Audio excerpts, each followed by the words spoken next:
சுகன்யானால பாண்டியன் குடும்பத்துல இன்னொரு பிரச்சனை வரப்போகுது. இங்க சுகன்யா தங்கமயிலோட சேர்ந்து தங்கமயிலுக்கு சொல்லி கொடுக்க கூடாது, பாண்டியனை தங்கமயில் எதிர்த்து கேள்வி கேட்க கூடாது அப்படின்னு யாரெல்லாம் நினைக்கிறீங்களோ அவங்க எல்லாரும் மறக்காம இந்த ஸ்டோரிக்கு ஒரு லைக் பண்ணிட்டு பாருங்க. இங்க பார்த்தா தங்கமயில் தனியா சமையல் பண்ணிக்கிட்டு இருக்கும் போது சுகன்யா என்ன மயிலு உனக்கு குழந்தை இல்லைன்னு அத்தை வர உன்னை வெறுத்துக்கிட்டு இருக்காங்க, அதுவும் இல்லாம வீட்டுல இருக்க யாருமே உன்னை மதிக்கவும் மாட்டேங்கிறாங்க, வீட்டுல இப்ப என்ன நடக்குதுன்னு தெரியுதுல்ல அப்படின்னு சொல்லவும் என்னக்கா நடக்குது அப்படிங்கிறாங்க. அது மாமா சம்பாதிச்ச சொத்து இருக்குல்ல, அதை வித்து 2 பேத்துக்கும் கொடுக்க போறாங்க, செந்தில் தம்பிக்கும் கதிர் தம்பிக்கும் கொடுக்க போறாங்க. அப்ப உன் புருஷனுக்கு என்னதான் கொடுக்க போறாங்க, கேட்டா நீ பொழைச்சுக்குவ, கேட்கலன்னா உனக்கும் ஒண்ணு இல்லாத அனாதையா தான் இருக்க போற அப்படின்னு சொல்றாங்க. இல்லக்கா மாமா எது செஞ்சாலும் 5 பிள்ளைங்களுக்கும் சமமா செய்வாரு, 5 பிள்ளைங்களும் சமம்னு தானே சொல்றாரு அப்படின்னு சொல்றனால அவரு சொல்றதுதான் அப்படி நல்லவரா இருந்திருந்தா 5 பங்கா போட்டிருக்க வேண்டிதானே, அதை ஏன் 2 பங்கா போடணும், அப்பவும் புருஷன் சம்பாதிச்சு கடைசி வரைக்கும் அவங்களுக்கெல்லாம் கொடுத்துப்புட்டு தனி மரமா தான் நிக்க போறாரு, சொல்றத சொல்லிட்டேன், கேட்கறது உன்னோட விருப்பம் அப்படின்னு சொல்லிடுறாங்க.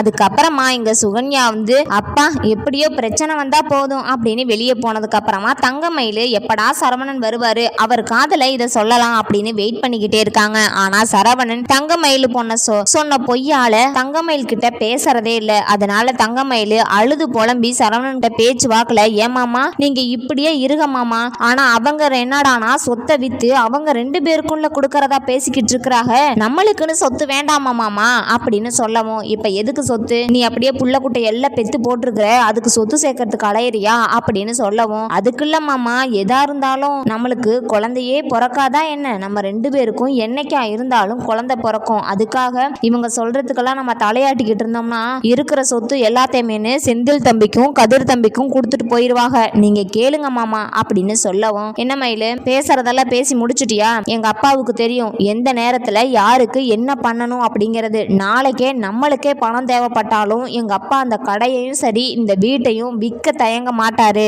நீ எங்க அப்பாவை அப்படி ஒன்றும் சாதாரணமா எடை போடாத அப்படின்னு சொல்றாங்க. சரிங்க மாமா உங்களோட விருப்பம் அப்படின்னு சொல்லிட்டு அமைதியா இருக்கும்போது பாக்கியத்துக்கு மறுநாள் காலையில போன் பண்ணி, என்னமா என் புருஷன் இந்த குழந்தை இல்லைன்ற விஷயம் தெரிஞ்சதுல இருந்து என்கிட்ட சரியாவே பேச மாட்டேங்கிறாரு, எப்ப பார்த்தாலும் எரிஞ்செரிஞ்சு விழுறாரு, இங்க சொத்தை வித்து அவங்களுக்கு பணம் கொடுக்கறதா பேசிக்கிட்டு இருக்காங்க, அதையும் இவர் என்னன்னு கேட்க மாட்டேங்கிறாரு, என்ன சொல்றது, இந்த மனுஷனை எல்லாம் கல்யாணம் பண்ணதுக்கு நான் சும்மாவே கடந்திருக்கலாம் அப்படின்னு சொல்றாங்க. இங்க பாருடி ஆம்பளைங்க அப்படி தாண்டி இருப்பாங்க, நம்ம தான் அவங்கள நம்ம கைக்குள்ள போட்டுக்கணும், அதை விட்டுட்டு அவன் கோவப்பட்டா நீயும் கோவப்பட்டு இந்த பக்கம் திரும்பி படுத்துக்கிட்டேன்னு வச்சுக்க, அவ்வளவுதான் உன் புருஷன் உன் தலையில மிளகா அரைச்சிட்டு போயிருவான், அவன் கேட்காட்டி என்ன அந்த சொத்துல உனக்கு பங்கு இருக்குல்ல, நாளைக்கு உன் மாமனாரை வச்சு நீயே கேளு அப்படின்னு சொல்றாங்க. மறுநாள் காலையில டீ போட்டு எல்லாம் சாப்பிட்டுக்கிட்டு இருக்கும் போது இங்க சுகன்யாவும் வர்றாங்க. என்ன மயிலு கேக்குறியா இல்லையா அப்படின்னு சொன்னதுமேட்டு, இருங்கக்கா கொஞ்சம் யோசிச்சு கேக்குறேன் அப்படின்னு சொல்லவும், இதுல என்ன யோசிக்க இருக்குது, பட்டுன்னு கேள்வியை கேளு அவர்கிட்ட,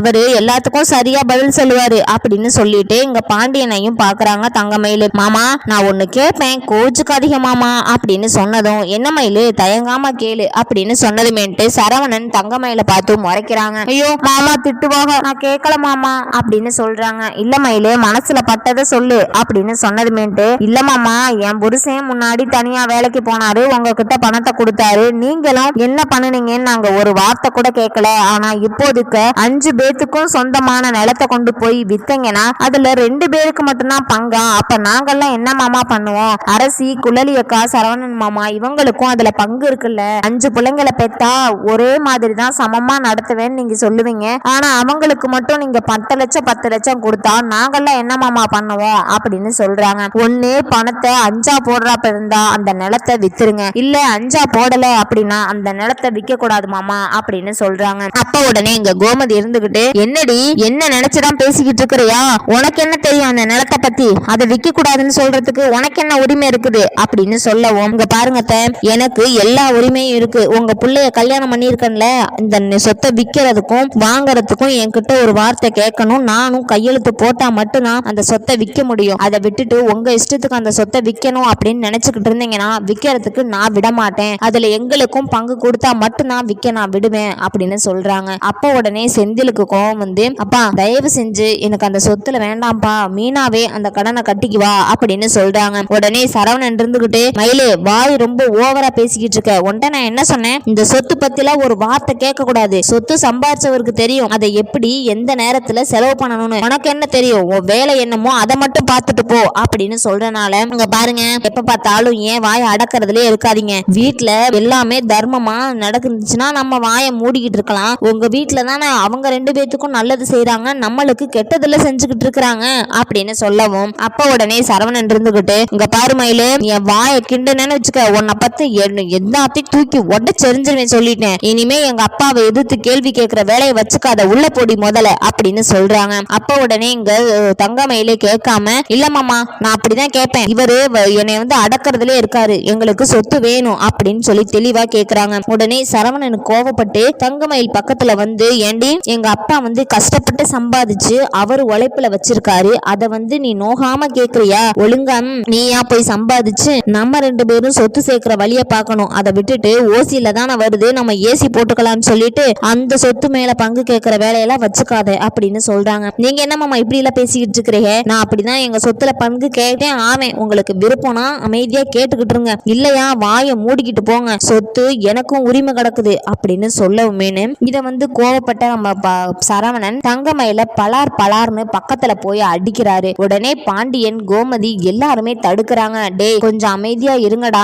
ஏன்டா இப்படி சண்டை போட்டுக்கிட்டே கிடக்குறீங்க அப்படின்னு சொல்லவும், இனிமேலும் என்னால அமைதியா இருக்க முடியாது, ஒரு தடவைக்கு 10 தடவை நான் யோசிச்சு பார்த்துட்டேன், ஏன் அவன் மட்டும் இப்படி இருக்கா, எந்த ஒரு பிரச்சனையா இருந்தாலும் என்கிட்ட சொல்லணும், நானாதான் உங்ககிட்ட சொல்லணும், அதை விட்டுட்டு நேருக்கு நேரு எங்க அப்பாவை பார்த்து அவ மரியாதை இல்லாம பேசினா நான் இப்படிதாம அடிப்பேன் அப்படின்னு சொல்றாங்க. உடனே டேய் பொட்ட பிள்ளைய அடிக்கிறதுல என்னடா வீணம் இருக்குது, நீ ஏன்டா இப்படி எல்லாம் பண்ற அப்படின்னு ஒரு மனசு கஷ்டப்பட்டு பேசுறாங்க. நீங்க வேணும்னா எதை வேணும்னா நினைச்சுக்கங்கப்பா, என்னாலலாம் அப்படி இருக்க முடியாது, அவ யாரு, அவ என்ன வேணும்னா பண்ணா நான் அதெல்லாம் பொறுத்துக்கிட்டு போக முடியுமா, என்னால பொறுத்துக்கிட்டு போக முடியாது, அவ 1000 தான் தப்பு பண்ணிருப்பா, அதை எல்லாத்தையுமே பொறுத்துக்கிட்டு போக நான் ஒன்னும் தியாகி கிடையாதுப்பா, அவளை பத்தி உங்களுக்கு என்ன தெரியும், உங்களை பத்தி பேசுறதுக்கு அந்த நாய்க்கு என்ன அருகதைப்பா இருக்குது அப்படின்னு சொல்றாங்க. டேய் விடுடா, அவ என்னைய தானே பேசிட்டுறா, உன்னையவா பேசுறா அப்படின்னு சொல்லவும், உங்க பாருங்கப்பா கஷ்டப்பட்டு நீங்க சொத்து எப்படி சேர்த்தீங்கன்னு எனக்கு தெரியும், 10 ரூபாவையும் 5 ரூபாவையும் திங்க கூட செலவு பண்ணாம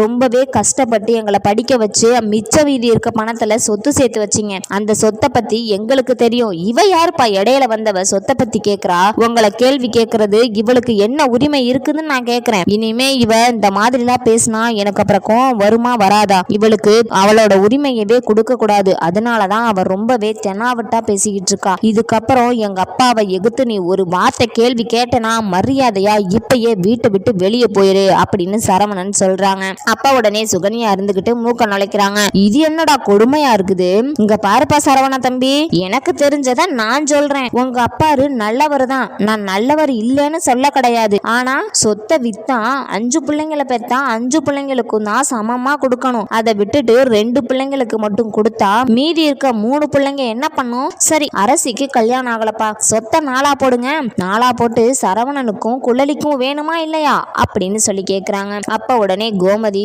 இவ்வளவு நாளா எப்படிடா இந்த சண்டை வந்துச்சுன்னு நினைச்சேன், ஆனா இப்ப முடிவே பண்ணிட்டேன், நீ தான் தங்கமயில நோண்டி விட்டு சண்டை இழுத்து விடுறியா அப்படின்னு சொல்லவும், ஐயோ எனக்கு தெரியாதாச்சு அத்தாச்சி, நான் எதுக்காக அவங்க கிட்ட போய் சொல்லி சண்டை இழுத்து விட பாக்குறேன், எல்லாம் அவங்க முட்டாள்தனம், நீங்க முட்டாள்தனமா முடிவெடுத்தா அதை உங்க மருமக கேக்குறாங்க, உங்களுக்கும் அவளுக்கும் இந்த பிரச்சனையை வச்சுக்கோங்க, அதை விட்டுட்டு என்கிட்ட சொல்லி இந்த பிரச்சனையை பெருசுபடுத்தணும்னு நினைக்காதீங்க அத்தாச்சி, நான் என்ன நினைச்சாலும் உங்க குடும்பம் கெடணும்னு மட்டும் நினைக்க மாட்டேன், ஏதோ என் கெட்ட நேரம் அரசிக்கு உதவி பண்ண போய் நான் அந்த பிரச்சனையில மாட்டிக்கிட்டேன், இல்லைன்னா நான் எதுக்காக இந்த மாதிரி எல்லாம் பண்ண போறேன், அந்த நீங்க என்னென்ன கேள்வி கேட்டீங்கன்னு என் நெஞ்சில் என்ன மறக்காமையா வச்சிருக்கேன், அவ்வளோ கஷ்டமா இருக்கு அத்தாச்சி, உங்களுக்கு வேணும்னா ரொம்ப மனசு சந்தோஷமா இருக்கலாம், இந்த குடும்பம் கெடணும்னு சொல்லிட்டு நான் ஒரு நாள் கூட நினைச்சது கிடையாது, நீங்க தான் இந்த குடும்பத்தை கெடுக்கிறதுக்கு நான் ரொம்பவே கஷ்டப்பட்டு இருக்கேன்னு நீங்க நினைக்கிறீங்க, இந்த ஒரு குடும்பத்தை நம்மனால முடிஞ்சா நல்லா வச்சிருக்கணும், நம்மனால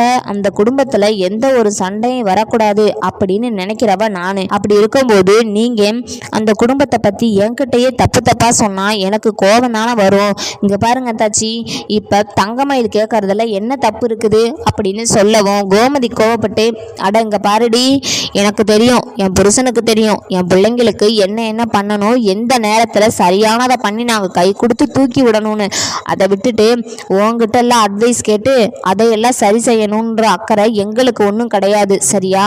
நீ நினைக்கிற மாதிரி என் புருஷன் ஒன்றும் அன்னாடங்காட்சி கிடையாது.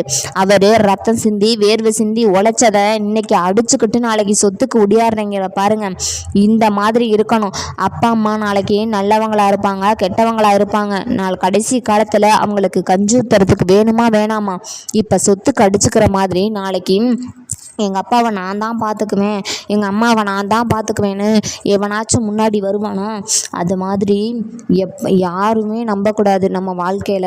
அவங்கெல்லாம் சொத்து இருந்தால் வருவாங்க, சொத்து இல்லைன்னா போய்கிட்டே இருப்பாங்க அப்படின்னு கோமதி பார்த்தீங்கன்னா சுகன்யாவுக்கு செருப்படி கொடுக்குற மாதிரி ஒரு பதிலை சொல்கிறாங்க. இதை கேட்டதுமேட்டு ஆடாடா என்னைய மன்னிச்சிருங்கப்பா, உங்கள் குடும்பத்து விஷயத்தில் நான் தலையிட்டதுக்கு நான் அமைதியாகவே இருந்துட்டு போயிருக்கலாம். இங்கே பாருங்க அந்தாச்சி, ஏதோ மனசு கேட்காம இப்படி சொல்லிட்டு தயவு செஞ்சு என்னை மன்னிச்சிருங்க. இதுக்கப்புறம் என்ன மாதிரி முட்டாள் வேற யாருமே இருக்க மாட்டாங்க. உங்ககிட்ட நான் என்னத்த சொல்லிக்கிட்டு, இதுக்கப்புறம் ஒரு வார்த்தை கூட உங்கள்கிட்ட சொல்ல மாட்டேன். நம்ம குடும்பத்து விஷயத்துல தலையிட்டா நமக்கு தான் பிரச்சனை. அதுவும் நீ உங்ககிட்டயா சொல்லவே கூடாது. நான் சொல்லி கொடுத்ததெல்லாம் நினைச்சுக்கிட்டு இருக்கிறீங்க. தங்கமயில் என்ன சின்ன குழந்தையா? நான் சொல்லி கொடுத்து தெரியறதுக்கு அவளுக்கே எல்லாமே தெரியும். அப்படி இருக்கும்போது நான் எதுக்காக அத்தாச்சி அவளுக்கு போய் சொல்லி கொடுக்க போறேன்? அப்படி ஒன்றும் நான் சொல்லி கொடுக்கணும்னு அவசியம் ஒன்றும் இல்லை அத்தாச்சி அப்படின்னு சொல்றாங்க. சரிம்மா, அப்போ உன் வேலையை மட்டும் பார்த்துக்கிட்டு நீ போனேன்னா எங்கள் குடும்பத்தில் எந்த ஒரு பிரச்சனையும் வராது. ஒன்னால மட்டும்தான் எங்கள் குடும்பத்தில் கண்ட பிரச்சனை வருது. அந்த பிரச்சனையெல்லாம் சரி செய்யறதுக்கு நானும் பாடா பட்டுக்கிட்டு இருக்கிறேன். நீ இந்த அளவுக்கு என்கிட்ட அசிங்கப்பட்டு நின்றாத. இதுக்கப்புறம் என் குடும்பத்தில் விஷயத்தில் நீ தலையிடக்கூடாது. குடும்ப விஷயத்தில் தலையிட்டனா பெரிய பிரச்சனையாக்கி விட்டுருவேன். இனிமேட்டுக்கு எங்கள் குடும்பம் நாங்கள் எப்படி வேணும்னா இருப்போம். அதை கேட்க உனக்கு உரிமை கிடையாது. எங்கள் குடும்பத்தில் நீ இனிமேல் தலையிடாத.